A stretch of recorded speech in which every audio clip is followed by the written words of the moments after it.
Hello, my lovelies. It's Susanne, and today I want to show you how to evaluate the following indefinite integrals. They talk about indefinite integrals here, and there is also something called definite integrals.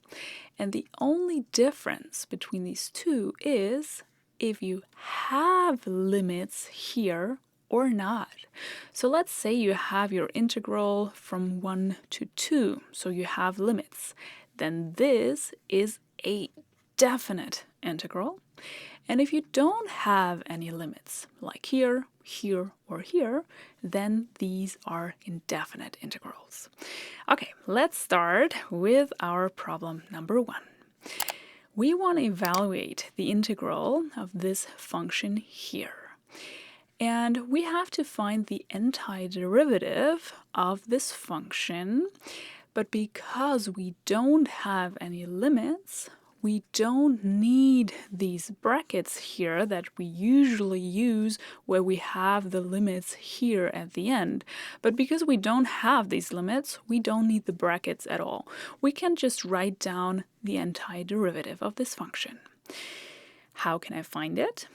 Well, because we have x to the power of 6, so x to the power of something. The rule is always the following. You increase your exponent by 1. So instead of x to the power of 6, we have x to the power of 7. And then I left a little bit of space here because we write down a fraction in front of this x part now. And the new exponent, we take the 7 and write it down here.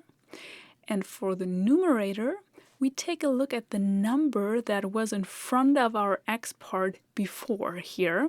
So this is a 4. We take it and write it down here. This is always the same rule if you have x to the power of something. Okay, this is almost it.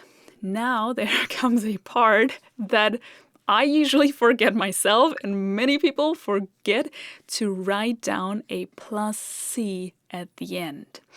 This is a constant. We always have to add a possible constant here in our antiderivative and also write down that c is a real number.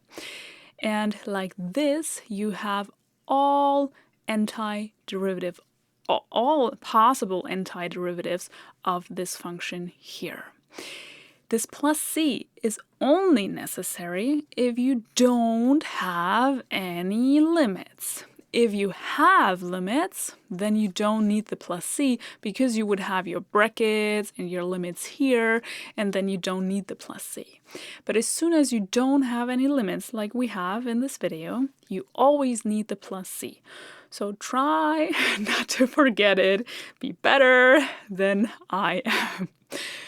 Okay, next example here. We have no limits.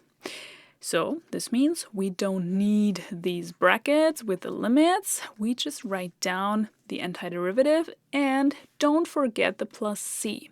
Sometimes it makes sense to write it down at the beginning so that you really don't forget it. It happens so easily. Okay, we have our plus c already. What about the antiderivative of our function? Because of the plus and the minus here, this tells us that we have 3 parts here that we can look at separately. So we will find the antiderivative of this part. After that, we find the antiderivative of this part, and then the same with the last part. Let's start with x to the power of 2. Same rule, because we have x to the power of something, we know that we just increase our exponent by 1. So instead of x to the power of 2, we write down x to the power of 3. Then we have our fraction in front here. We take our new exponent, the 3, and write it down here. And for our numerator, we take a look at the number that is in front of our x. Well, we don't see a number here, but that just means that there is a 1 times that is just not visible. So the 1 is the number we were looking for. First part, done. Then we have the plus. 2x. It's the same rule. We have x to the power of, well, there is again nothing visible here, but then there is a 1 as well that we just don't write down. So we can apply the same rule. We increase our exponent by 1. So instead of x to the power of 1, we write down x to the power of 2.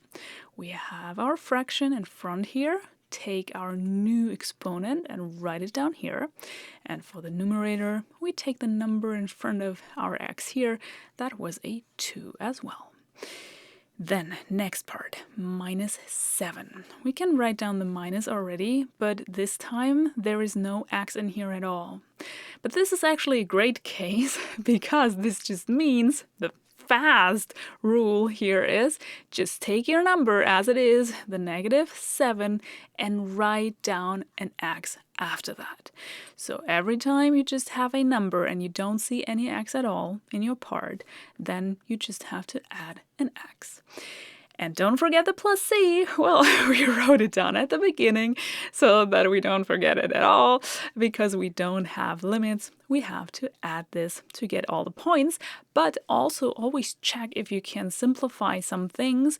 For example, 2 over 2 is just 1. So you can just erase this fraction completely and write down your function like this. Last example. What is different this time? Well, they say something about an a. They tell us that a is a real number, and if we check where a is, we can find it in here, in our function. But don't panic. A is a so-called parameter, and that doesn't change anything about our x. So this dx tells us what our variable is. It is an x, so to this x part and this x part, we're going to apply the normal rules to our x parts, but we just have to be aware that we have another letter in here, and these parameters, we treat them as if they were numbers. So the rules we apply to numbers are the same that we apply to these parameters. So let's try and find the antiderivative. First of all, we don't have limits, so we don't need the brackets, but we need the plus c. So I write it down at the beginning. My c is a real number. Check. Then we have two parts here because of the plus. We have this part here and this part here. We start with the first part. 8ax to the power of 4. We said x is our variable. So x to the power of 4 tells us we have x to the power of something. We can apply the normal rule. So we increase our exponent by 1. We write down an x to the power of 5. Our fraction in front of this, we take the 5, write it down here.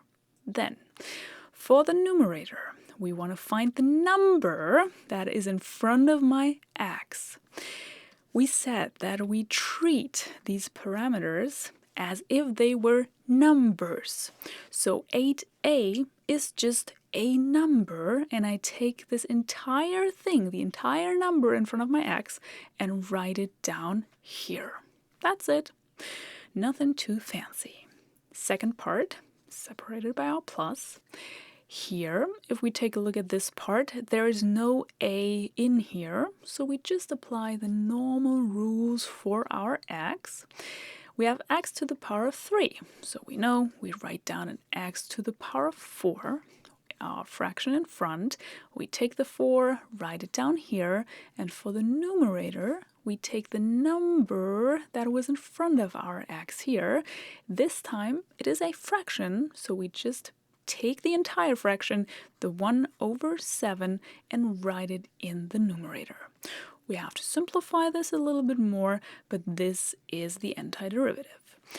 Okay, that was the second part. Then we already have our plus c at the end. Let's see if we can simplify the things a little bit. Here we cannot reduce this fraction anymore, but we can calculate this one. We have 1 over 7 divided by 4, we can write the 4 as a fraction as well, so 4 over 1. And instead of dividing by a fraction, we can multiply by its reciprocal. So we multiply and switch these two numbers.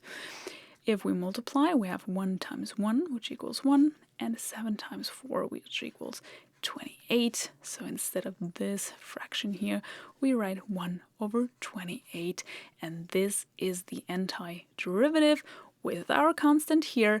You can write down that a and c are real numbers here if you want to. And yeah, that's it.